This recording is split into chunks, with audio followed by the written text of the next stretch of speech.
guys, welcome to Northwest Connection. This episode we're joined by Dimscua, a band turning the metal underground into scorched earth. Their sound is all impact, crushing riffs, an eerie atmosphere, and a live energy that feels downright volatile. We're talking origins, intensity, and the creative fire behind their chaos. Dimscua is here. Let's get to it. Hi guys, welcome to Northwest Connection. Would you like to introduce yourselves? Yeah. Who wants to start? I'll go first. I might as well go first. I'm Sam, and I play guitars in Dimscua. I'm Alex, and I'm do the vocals in Dimscua.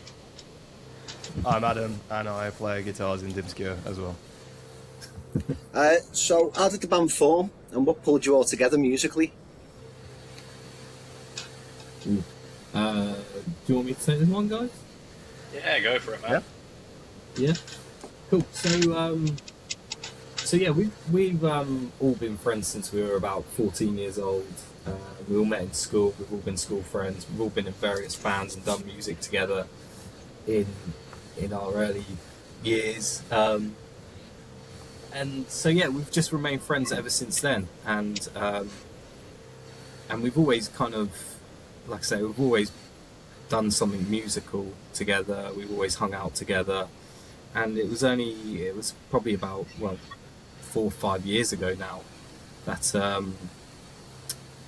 that we decided we wanted to do something heavier, something that more in tune of what we actually listen to.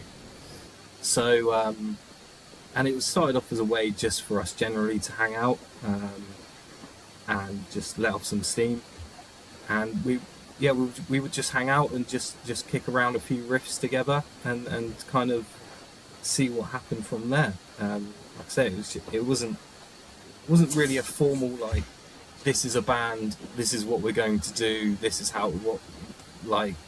these are our goals, these are blah blah blah. It wasn't all set in stone like that. We were just hanging out and just jamming. Yeah, there's like a Kurt Ballou, I think, says often about Convergence, like, oh, we're like a high school band that didn't break up, and we are basically a high school band who did break up for a few years and then got back together. So what sort of genres have you been through then before it was Dimscua? No, all sorts. I think that the earliest band we would have done was a pop punk band when we were maybe about 12, 13, and then we went on to... You're wrong. Was there one before? You're forgetting the Tech Death band. No, that's the next one. Then there's a Tech Death band. Then there was the shoegazy, pop punky title card thing. Yeah, we had a violin. Yeah, we've sort of collected the members as we've gone along, right? Yeah. So like me and Alex have known each other since we were like 8 or 9 or something like that, and so me and Alex were in a like pop punk band when we were really into like Green Day and Sum 41. It was probably like 2006 or something like that.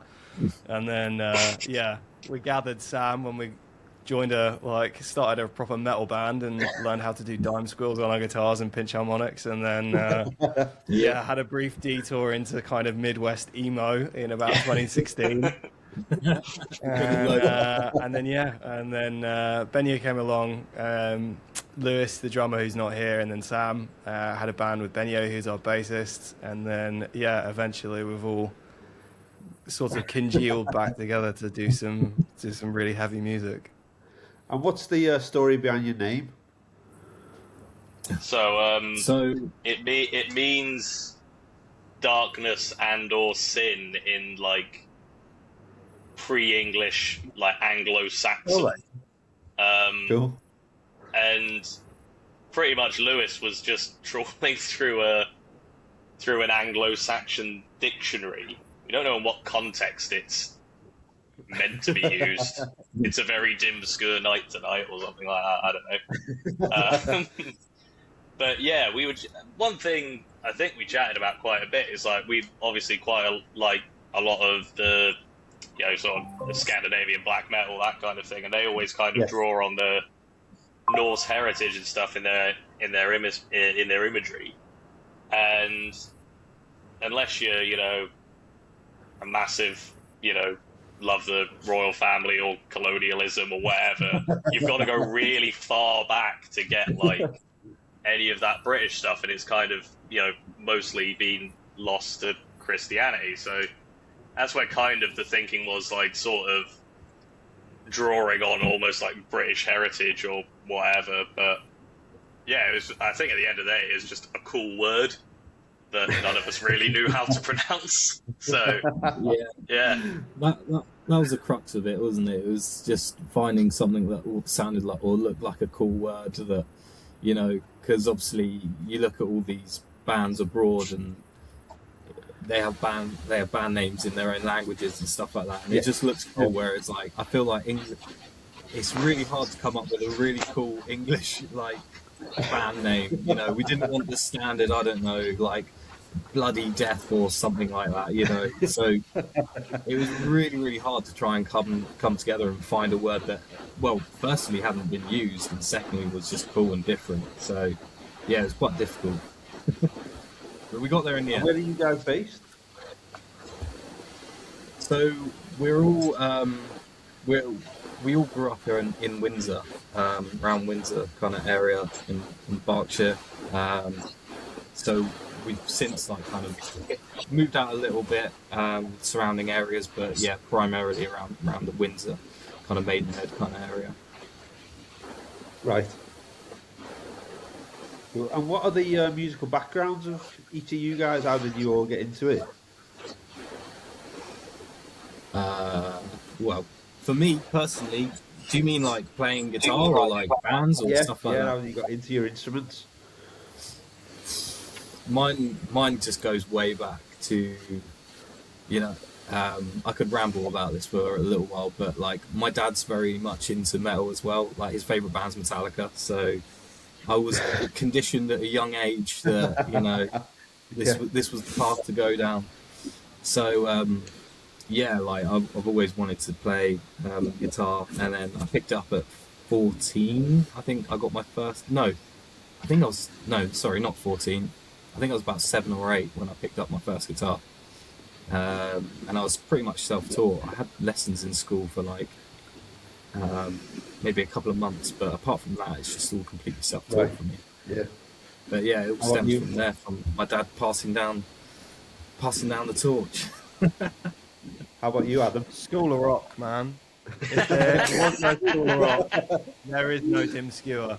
Like, that film, I think Alex showed me that film originally, and I don't know how many times I don't know how many times I watched that on DVD, like, honestly, and yeah, man, I just thought it was the coolest thing in the world, and I guess on some subconscious level, I either wanted to be Zach Mooneyhan or Dewey Finn. I don't know which one. I don't know which one's better. So yeah, I'll be honest. You've got to be careful with the Dewey Finn character, because when you think about it as an adult, you know he's there going, "Shh, kids, don't tell your parents. We've got this secret project." You know what I mean? Like, he seemed cool as hell when I was a 10-year-old, but yeah, now. Yeah. Now I don't know, but yeah. So I got a guitar, and then Alex originally played drums in most of our bands. So I got like a Fender. Yeah, I got a Fender Strat with a little 10-watt amp, and we took it around Alex's house, and he just got a drum kit, and his dad taught me how to play "Smoke on the Water," like in School of Rock, and we jammed that song for about 3 hours on end. Yeah. How about you, Alex? That's so good. No, yeah. So, like Adam said, I'm a drummer. So, yeah. I think coming into this, into like doing Dimscua, it's like we had Lewis, who we wanted to be a part of it, and I think because I played drums in like the Tech Death band, and I was like, I can't drum that quickly anymore, and I think it was kind of the only thing that made me like a good drummer was I could play incredibly fast. And Adam and I used to hammer Alex quite hard. Yeah, Oh, Oh, it's awful. poor Alex. Me and Adam were at like 13 writing songs at like, I don't know, like 200 plus BPM. Yeah. Yeah. Why This is why like, I can't you can't blast me, physically Alex? play. Why? Why can't you blast me? My tendons and joints won't move that way that quickly. But yes, I think because we were basically just using it as a reason to hang out, I was like, I don't have a drum kit in the house anymore, so I can't really practice. And then also, like, playing slow drums was like, I guess, to me, kind of boring, I guess. So I was like, you know, I think I can scream a bit, kind of black metal-y scream. I'd never really done it, and then kind of got into Adam's office, into the studio, and was like, oh, actually, I'm quite good at this. So yeah, just we already had Lewis. We needed someone to be a vocalist, so I just kind of had a go, and here we are. Yeah, people think it's pretty bizarre that like, yeah, we say like, oh yeah, this is Alex's first go at doing vocals, and they're like, what? Never fronted a band. Never fronted a band or anything. Like, So yeah, seeing the look on I their think I faces. heard somewhere that Dimscua was meant to be a studio-only project. Is that correct, or was there always plans to play live as well? Well, it kind of I goes mean- back to like like we were getting together like once every 6 months and writing half a song. So we kind of got to the point where we were going to release it, and it's like, right, we all got together, had a chat, like, what do you want to do? You know, what are our each individual goals with this? And I think the general consensus was like, oh yeah, it'd be cool if we could play a few shows. We're like not expecting anything to come of it. So we just kind of got it. We put it out there, thinking, you know, maybe at some point we will play some live shows, but we just didn't expect it to blow up the way it's blown up. So that had to change incredibly quickly. Yeah, I mean, obviously one of the first places I heard of Dimscua was through the Two Promoters One Pod with Gav raving about you guys. So how quickly did that change your expectations? And, you know, you've already said it started to move quickly then. Oh my god, Oh, yes. honestly. About 4 hours after the podcast came out. Yeah. literally. So pretty much the full story is like, so in the week building up to the podcast coming out, there was a bit of an AI preview that they posted up on their forum page, and obviously like Adam and myself, I know maybe some of the other guys were listeners of the podcast since day one, so we were following them, and it had a little preview, and it was like, oh yeah, there's this new band, Dimscua, spelled Skewer, like a Dimscua. And we were like, hang on, that can't be us, right? That surely that can't be us. And then they started following us on Instagram, and we started losing our minds. This was the day before the podcast came out, and then it was the day before the podcast came out as well. I was like, we better have a band email account set up, because we had none of that stuff set up. But yeah, as soon as the podcast came out, my phone just exploded the whole day. Wow. Like, it was unreal. The amount of messages we got, the amount of people checking it out, the amount of followers, the listeners going up, and just throughout the day, all of us were just losing our minds, just being like, oh my god, have you seen this? Have you seen this? Have you seen this? Have you seen that? Have you seen this? It was crazy, honestly crazy. And then, yeah, it was that evening that the podcast came out that we had to, because if you listen to us then, we had a silly picture as our Spotify photo, where it was taken at an arc tangent whilst we were all pretty drunk, and it was the only photo we had of us all together, but our friend is right in the middle, and we had to just scribble him out, so we scribbled him out, MS Paint job, just put it out there, because we thought honestly no one would hear this, so we were just like, yeah, that would do. So after the podcast came out, we were like, shit, we need to actually take some photos. So we went out that evening got some photos done, and then it was later on that night that we got home from the photo shoot. We got the offer from James being like, "Do you want to play Arctangent?" And we were like, "What the fuck is going on? This is insane." Adam was cooking, right? You were. Yeah, I was pulling pork. Like that's again, I have to explain. That's not a euphemism, right? Like, yeah, I literally had my hands covered in, pig, and like my wife thankfully came into the kitchen, and. Was it? Did you ring? No, Sam had rung me. Yeah, and he was like, I was like, well, I didn't answer because I was literally like, yeah, my hands are very messy. So I was like, oh, whatever. Like, and then I was like, okay, Scarlett, can you answer it? And he was on the phone, and there was a very somber tone in his voice. He was just like, you need to check your messages. I was like, okay, yeah, all right, whatever. And literally just holy fuck! What the fuck is this fucking happening?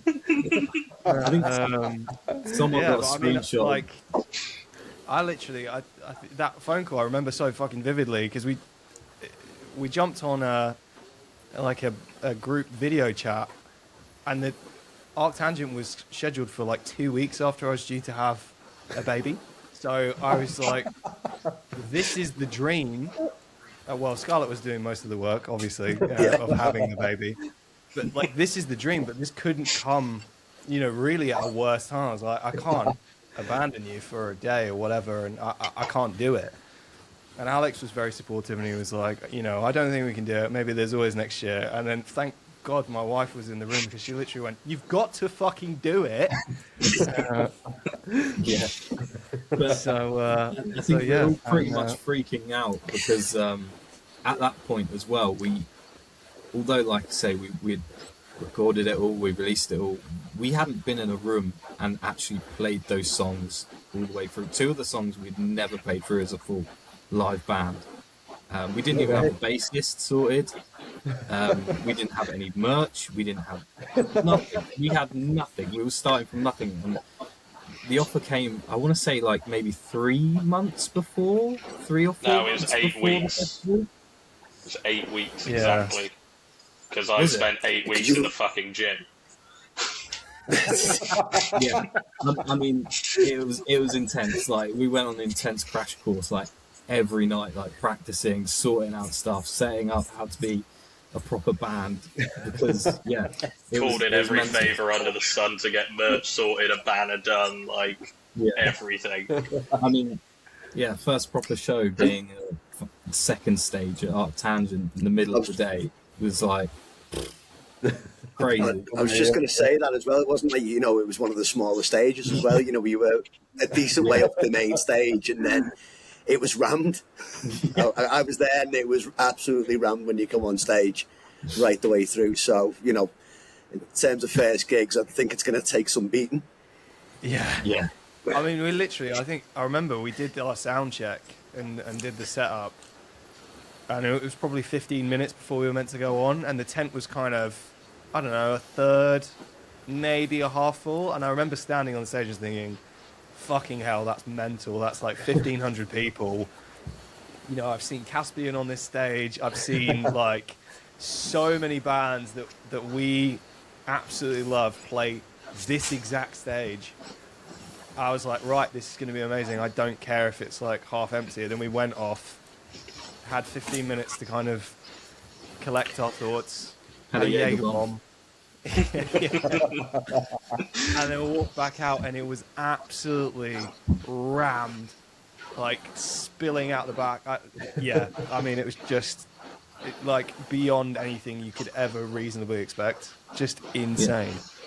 Another crazy, like, it was so hot as well. Do you remember? It was so hot. I was like 34 degrees in the tent.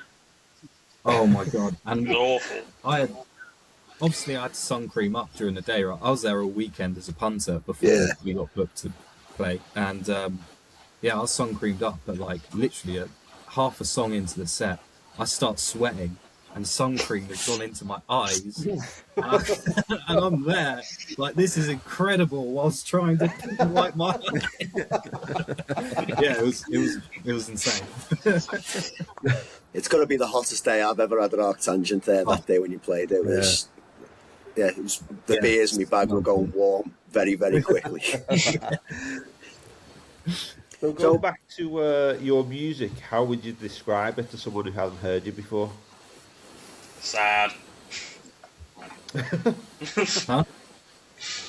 Me? Yeah, I don't know. Like, yeah, I would say. I mean, it's atmospheric post metal, I guess. You know, there's a little bit of a blackened edge to it, maybe. I think. You know, it's funny because we're not massive post metal aficionados. If I'm totally honest, I think like we're into some of the big bands, your Russian Circles, and that kind of stuff. But it's not like a genre that we really go super deep on. So, but I think just we wanted to do something very, very heavy, as Sam's kind of alluded to, something kind of slow, something a bit more riffy, and certainly I think that's one of the big things that, you know, we've been having a couple of writing sessions at the moment, and I'm constantly saying to the boys, we need the riff. This has to have the riff for the song. You know, it can't just be a riff. It's got to be the riff. So yeah, I think, you know, all of those kind of elements, trying to take from a lot of the bands that we love, but still keep a little bit of that kind of some of that post rock influence in there as well. So, who are your biggest musical influences? Alex, you want to go first? Well, yeah, for me, it's like I probably out of the band listen to the least amount of music like us. And then, like I said, I'm a drummer, so you know, I would be saying, like, you know, I don't know, Chris Adler and George Goliath if it was about drums, but it's not. But I think, you know, I take sort of a lot of inspiration from, like, you know, sort of black metal and like early Swedish sort of melodeath, you know, your Hypocrisies and all that kind of thing.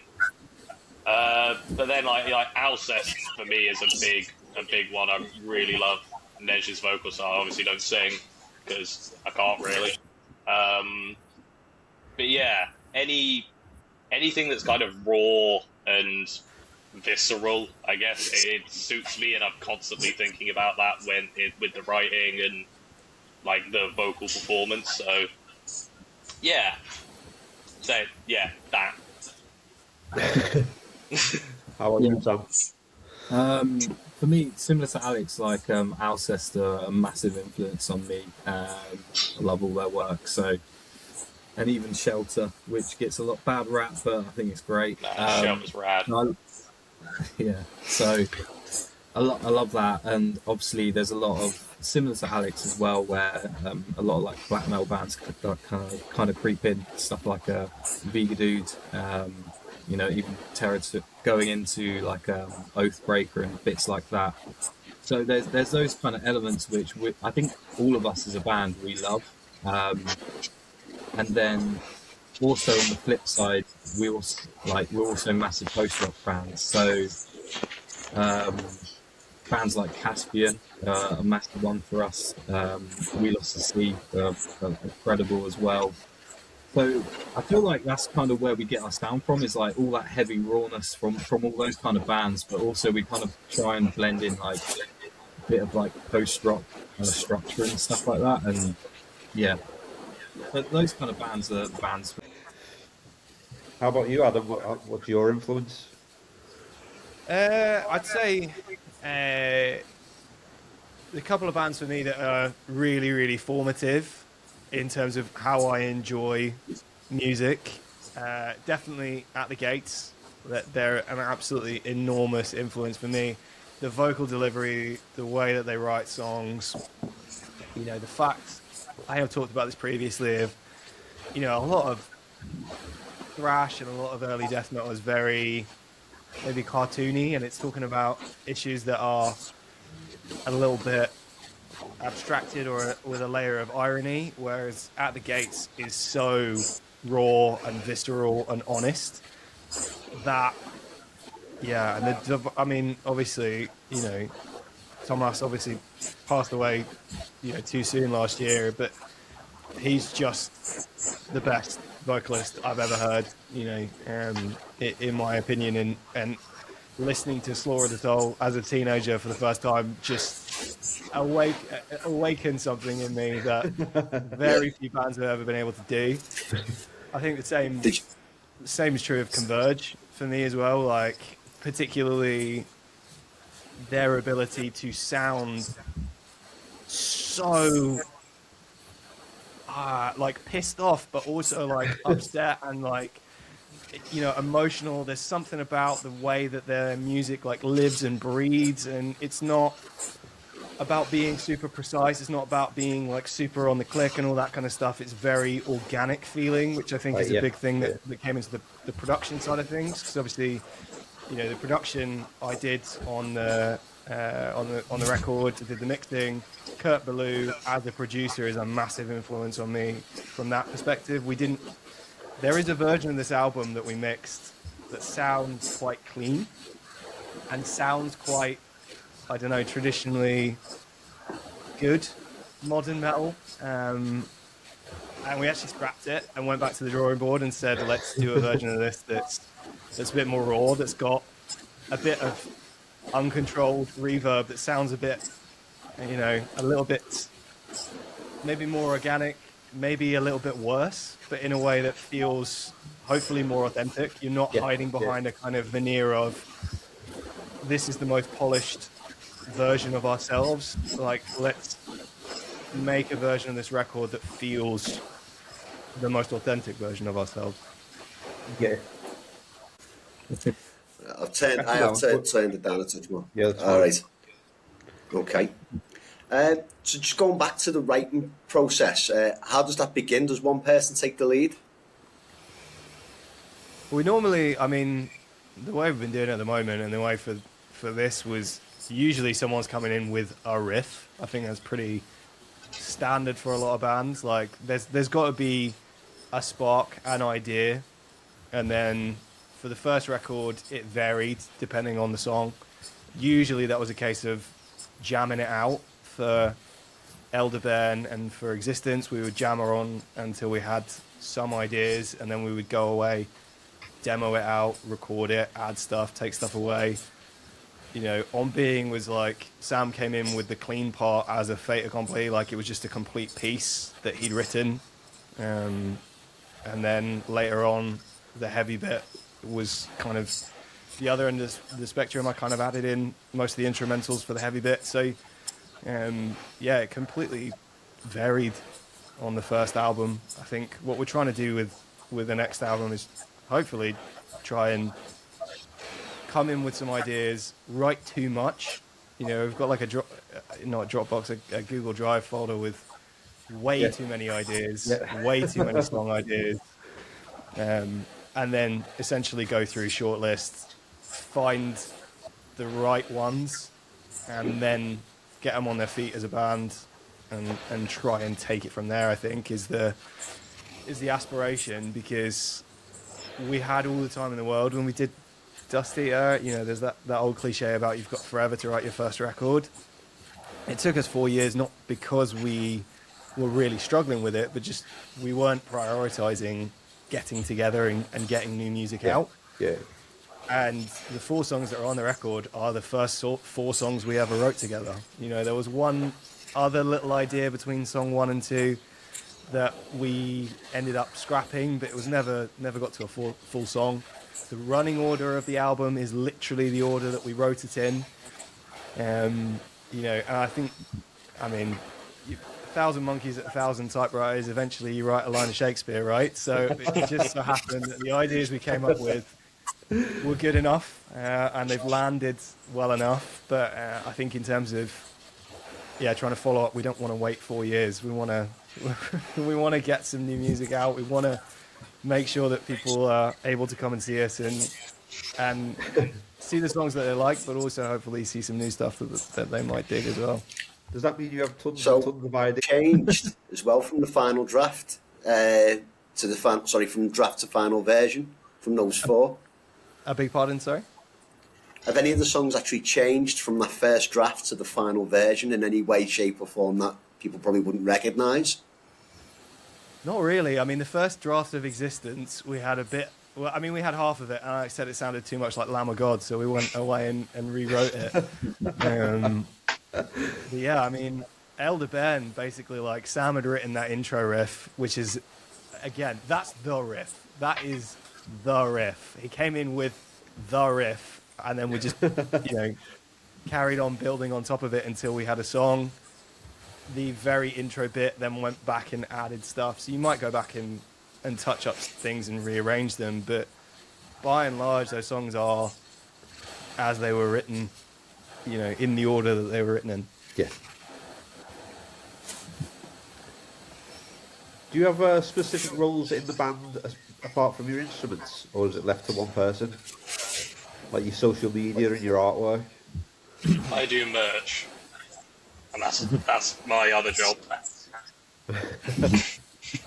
I try and tackle most of the social media kind of side of stuff. That's, like I say, I remember when we started this, when we was going to release Dusteater, and I said to the guys, I was like, do you mind if I make an Instagram account? And they were like, yeah, go for it.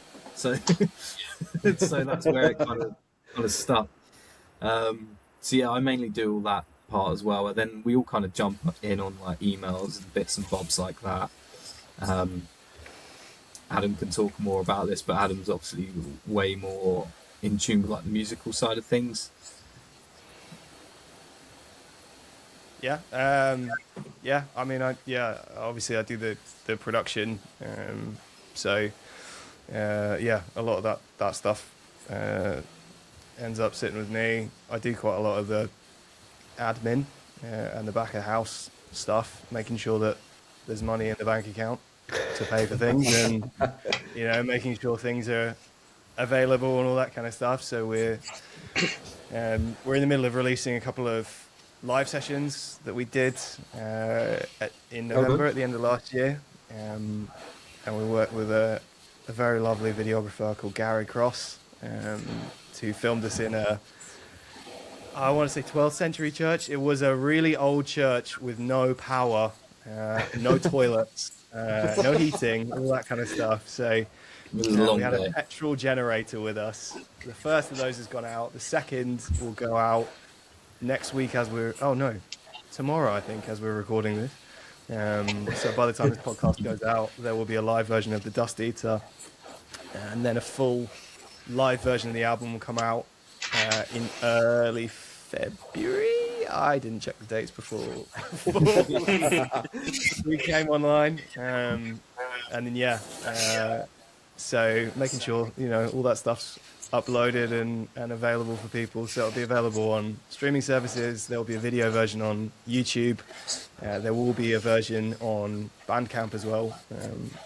People have been very, very, very kind to us on Bandcamp. We've digging into it. I mean, we make far more money from people choosing to give us money on Bandcamp for the album than we have from streaming, as I'm sure any band experiences in this day and age. So incredibly grateful that people have found it in or that they've connected with the music enough to want to support us, and that makes a huge difference, because it allows us to then reinvest back in the band.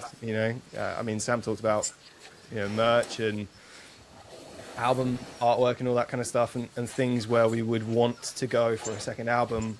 We wouldn't be able to finance that without people buying merch or paying for the album and all that kind of stuff. So yeah, that's been very, very, very, very touching that people think it's worth their time and their money. Yeah, we weren't lying when we said we pulled in all the favours with the first album. I mean, even down to like all the artwork. It was our friend Max who actually, Max and his wife Becky, their holiday in Iceland, and they took a bunch of photos. We just went through and was like, we like that. Can we use that? And they were like, yeah, fine, go for it. So yeah, and he's the guy that was scribbled out in our first photo on Spotify as well. So it's all full circle. And he was also shooting photos for us at Arc Tangent and we met him in school as well. So we've all, like I say, we're all still friends. We've been friends since we were 14. With Max as well. So yeah, we pulled in all the favours, like I say, with artwork. So now it's figuring out what we're going to do for album 2. Hopefully, you know, Max has just got home from travelling from 3 months in New Zealand and stuff. So we'll have to go through his holiday photos again and see what he's done. It's not going to quite have the same feel, though, I don't think, is it, compared to Iceland for the next album, if that's the case? Yeah, too pretty. I know. So you've mentioned Dark Tangents, but what's been your favourite live show other than that? Oh, Damnation. Easily. Damnation was incredible. We got, again, like, so much of this band has just been like things falling into place. We've been at the right place at the right time. Yeah. And it's just really, really weird to us, but like it just keeps happening. So like with last year with Arc Tangent, it was because Ancients pulled out. So we had a slot available, offered it to us. And with Damnation, it was because Crippling Alcoholism had to pull out. So I was actually on holiday in Japan 2 weeks before Damnation, and I was in a rock bar drinking with my girlfriend, and I got an Instagram DM from Gav being like, "I need help. Can you play Damnation?" And I was like, "What?" Sent it to the guys, and we were all freaking out. We were like, "In 2 weeks' time." We all had tickets as punters as well to go, so it was like, "Yeah, we're all going to be there." So yeah, absolutely, let's do it. But, Absolutely. yeah, but Damnation for some reason felt really special. Loved doing it, and it was so fun, so fun.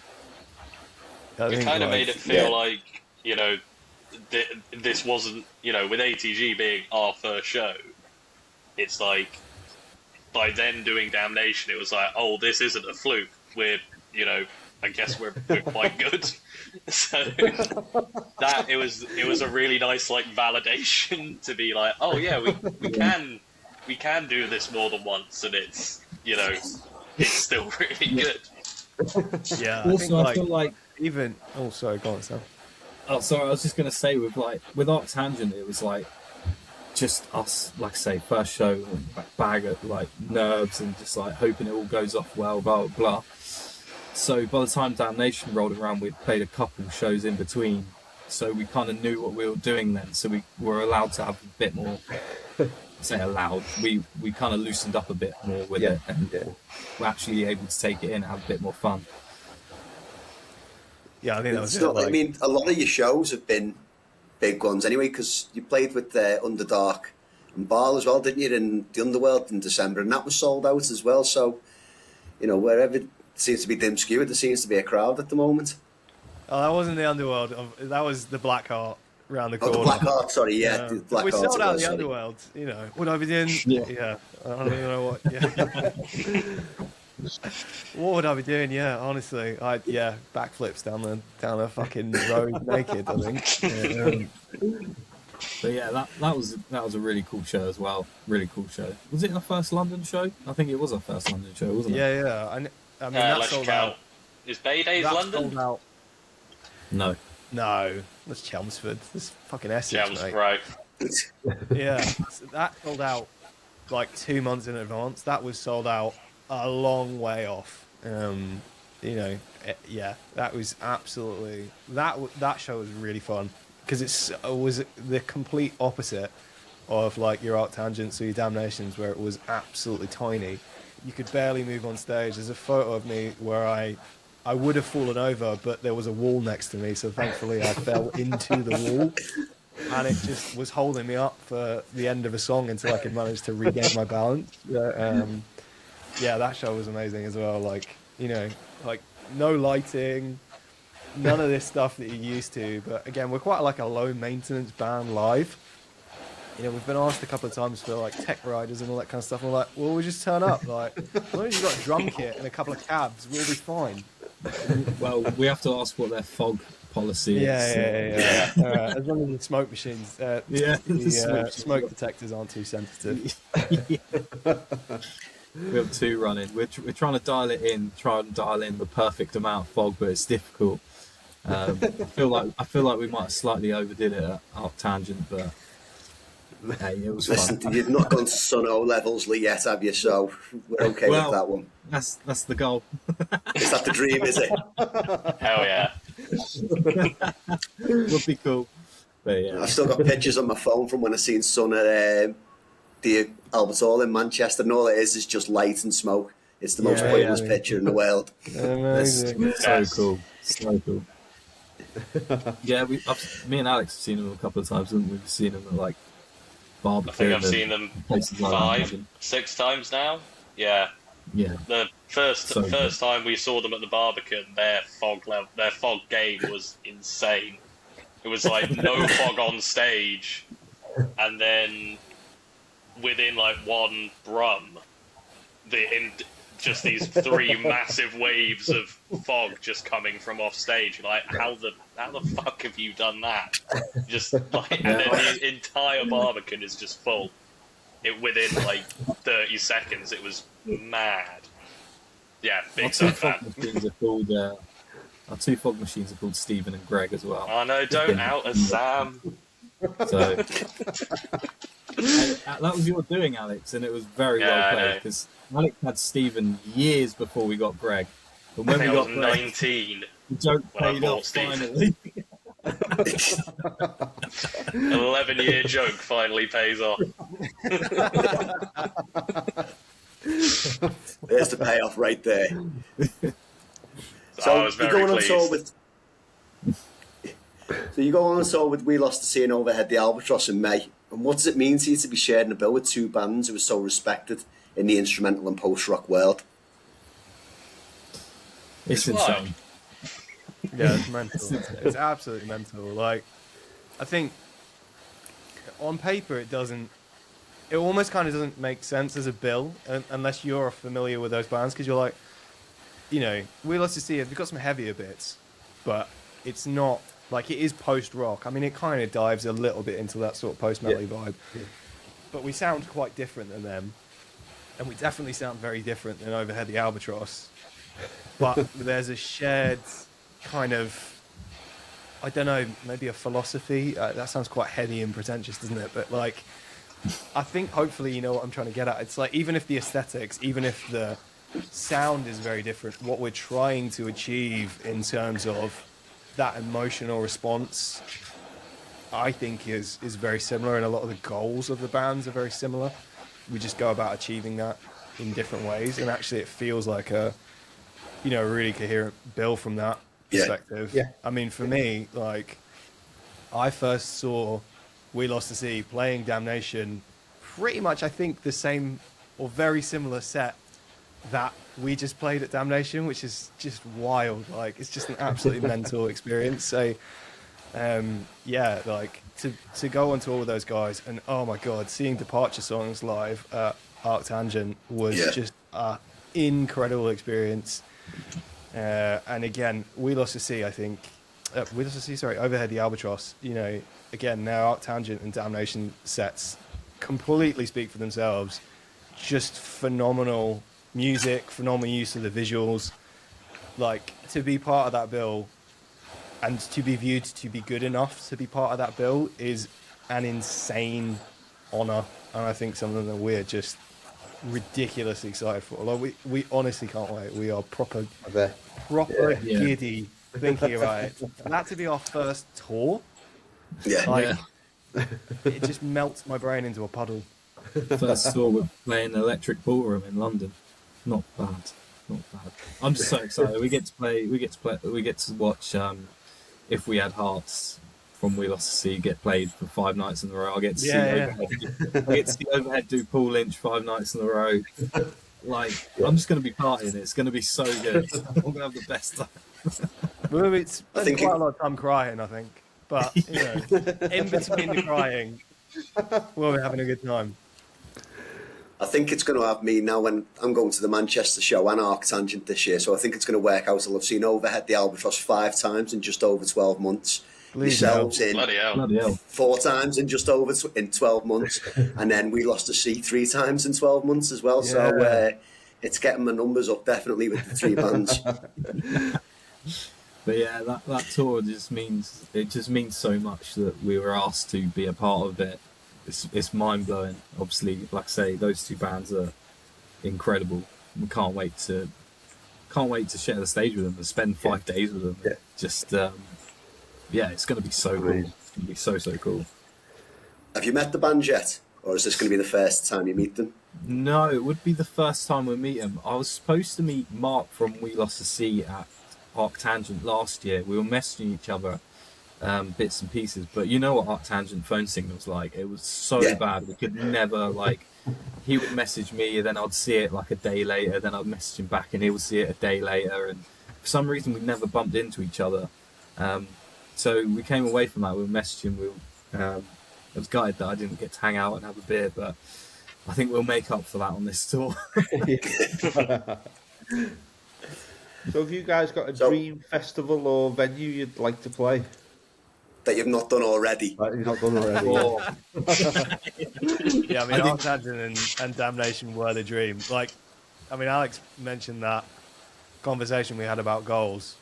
And when we sat around having that conversation, I was like, how good would it be to play the shittest slot on the smallest stage at Arctangent in 2027? That would be like my dream come true. I can hang up my guitar and just ride off into the sunset. It's not going to happen now, Adam. Yeah, exactly. So, you know, I remember Adam saying that. And I was like, in your dreams, like this. Yeah, man, you're crazy. That's never gonna happen. Insane. But look at this now. Like, yeah.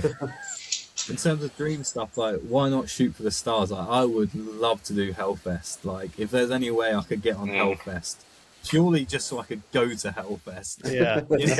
I want to play Hellfest. That would be insane.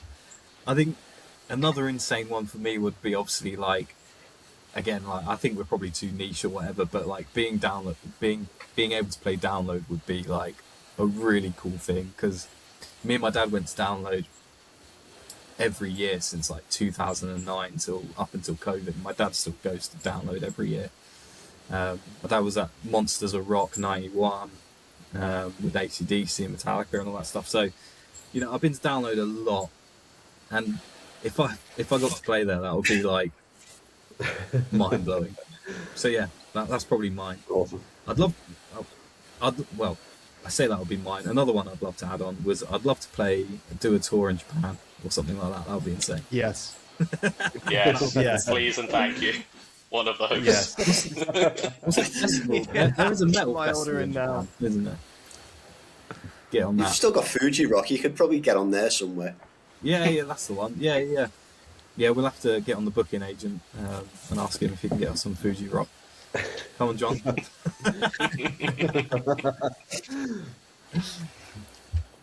So it's not the end for Dusteater anyway. Do you want to tell us what else is coming up with that? I'm sure a lot of people who are listening will probably know anyway. Yeah, so on the 20th of February, it is getting a vinyl release via Big Scary Monsters, who are, again, I mean, we talked about being on tour with We Lost the Sea and Overhead the Albatross. We are the heaviest band on Big Scary Monsters by a country mile.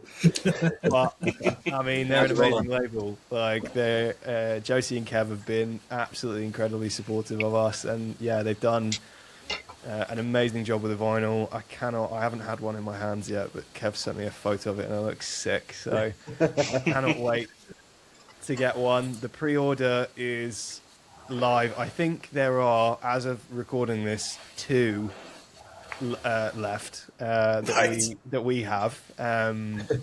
Both the band and the label. There are some with independent retailers. And then, obviously we'll have to have a look at what that means to make sure that people can still get their hands on it.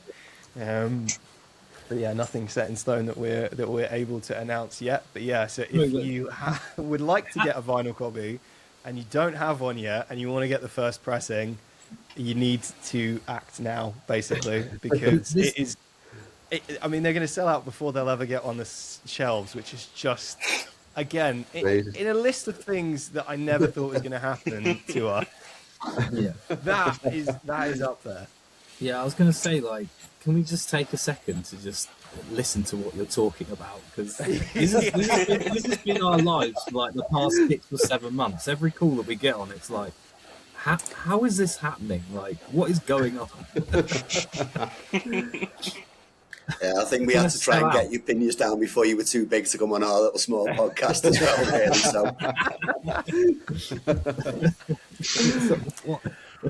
And then what's next for Dimscua over 2026? We've obviously mentioned the 5 dates in May with Overhead the Albatross and We Lost the Sea. Yeah, we're doing Overhead the Albatross, We Lost the Sea in May. We've actually got a couple of little one-off shows. So there is a one-off show in London, Celestial Diadem Fest, which is a little post-rock, post-metal weekender. So we're playing that on Saturday, the 7th of Feb. We are doing a one-off show in Bristol supporting Feytooth on the 10th of Feb. So if you're in Bristol and you like Fairy Doom and post-metal, then that is going to be a great night. That is at the Fleece, which again is wild. I went to go and see Roller Tomasi there. I think I bought this t-shirt that I'm wearing when I went to go and see Roller Tomasi at the Fleece. So the opportunity to go and play it is just wild. Loathe played there in 2021. Like, do you know what I mean? I mean, they weren't as big then, I guess, as they are now. But yeah.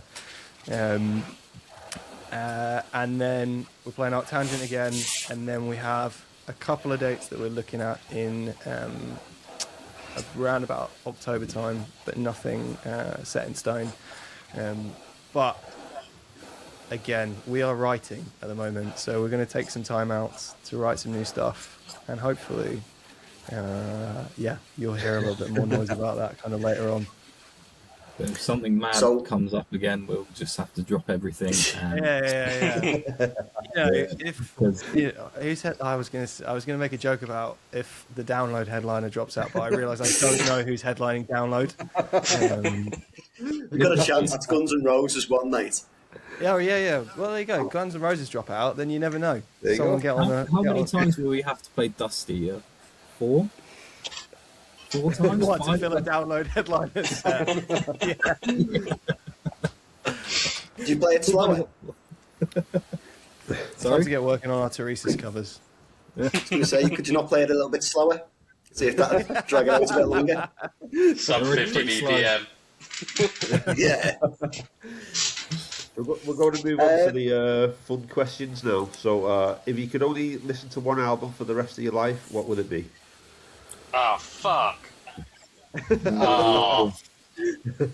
Did not come prepared for that. Oh, no. Someone else please go first. That's a really tough That's well hard. question. Oh, man. Well hard. It's so hard. I think mine would be There's Somewhere at the Bottom of the River Between Vega and Altair by La Dispute, which I think it's a very diverse album. It's again another album that has a kind of visceral element to it. It's quite heady, and the themes and the lyrical themes are very smart, big words and smart, but also it's got that kind of like chaotic, slightly mathy stuff that I love. Yeah, if you put a gun to my head right now and told me I could only listen to one album forever, that would probably be the one. I don't think I'd ever get bored of it. You guys have had a chance to think now. Yeah. Oh, Christ. Yeah, do you know, I'm going to say Iron Maiden Power Slave. And I have no logical reasoning behind that, but it's probably the album I've listened to like regularly for the longest part of my life. thusly, it would probably be good to listen to for the rest of my life. So yeah, I'm going with that. Rather the Ancient Mariner Oh, than Come on, banger. Sam, pressure's Sue on me. now. Oh, yeah, Rhyme with Ancient Marriage, banger.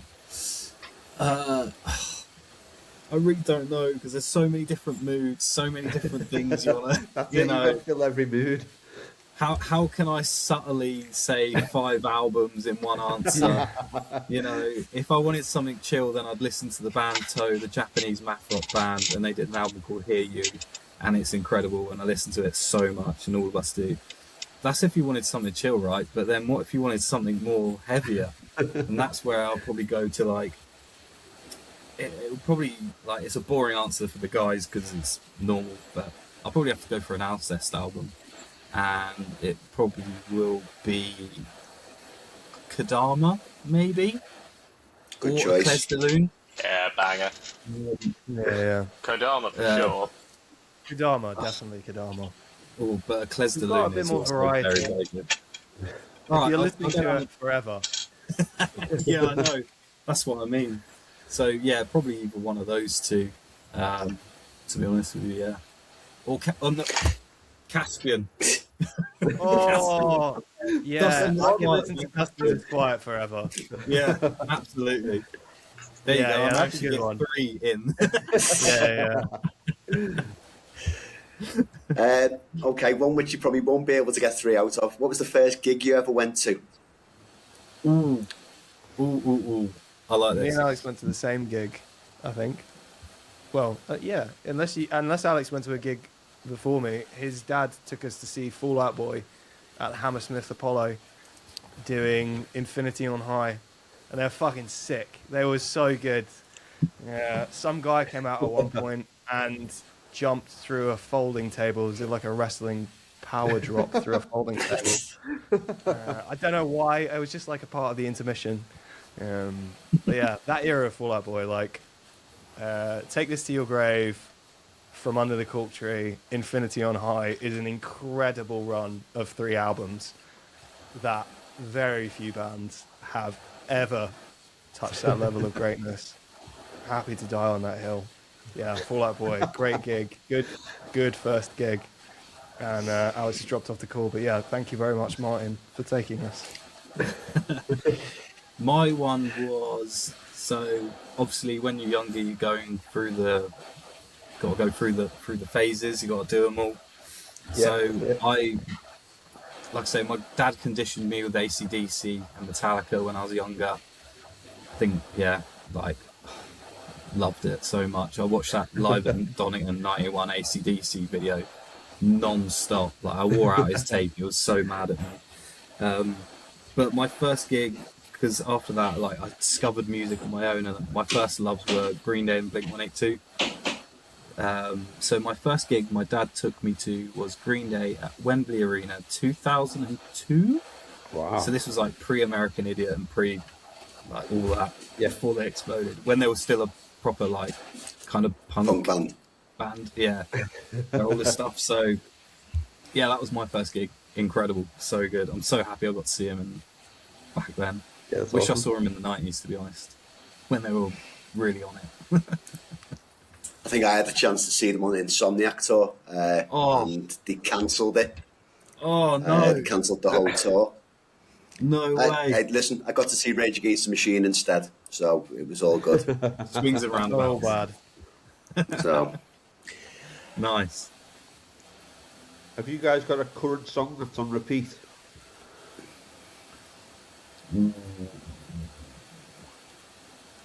Mine is the song Dust and Disquiet by Caspian.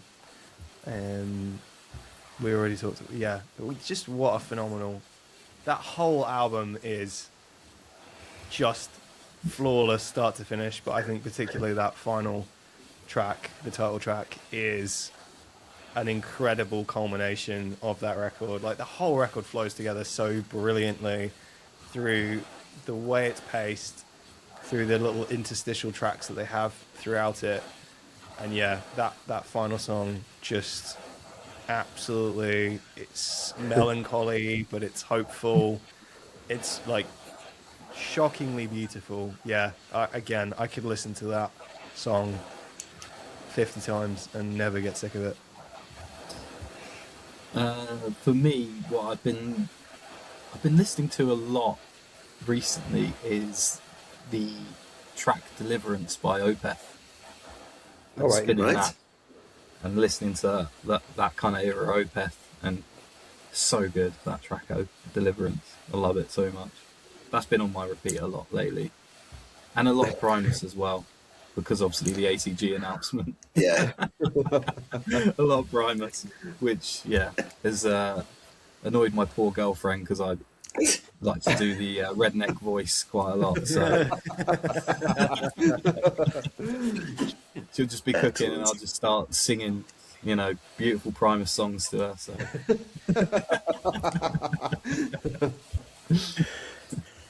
Who would survive the longest in a zombie apocalypse, and who's gone immediately? Ooh. Ooh. I love these questions. They're so good. I think Benyo, he's not here, but Benyo is definitely the long-term survivor. I mean, he's in peak physical condition with a body like a Greek statue. I feel like he's got the survivor's mentality. I feel like Benyo's probably... I would put my money on him, definitely. Yeah, that's fair. Who's first gone? Fair. I don't know who's first gone. Alex. I feel like I was going to say Alex, but It's got to be. I mean, Maybe that's what's happened. There's a zombie outbreak in Windsor tonight. Yeah. We're going to move on to the quick fire questions now. So, vinyl or streaming? Streaming. I Convenience, like man. both. Yeah, I'm streaming for the convenience, but I love vinyl packaging and everything. I mean, vinyl's cool. I mean, we got to sell some vinyls. I mean, we sold a lot of them, to be fair. Vinyl is very cool. But CD. yeah.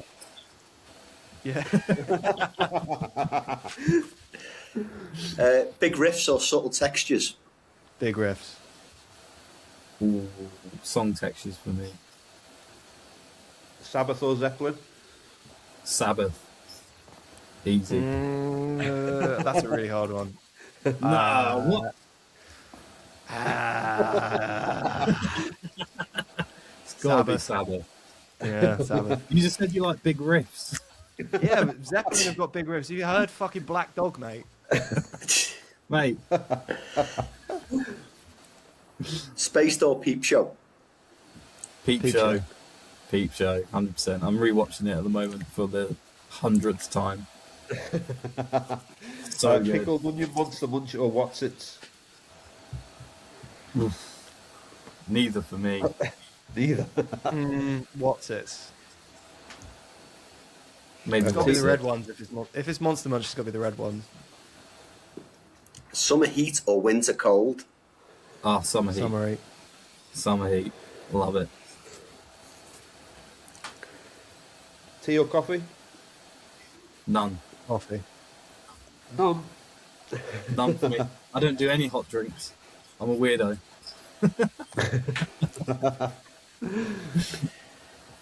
And our final last question oh, come on, Chris. is garlic bread dipped in melted ice cream or a bowl of cereal with fizzy water?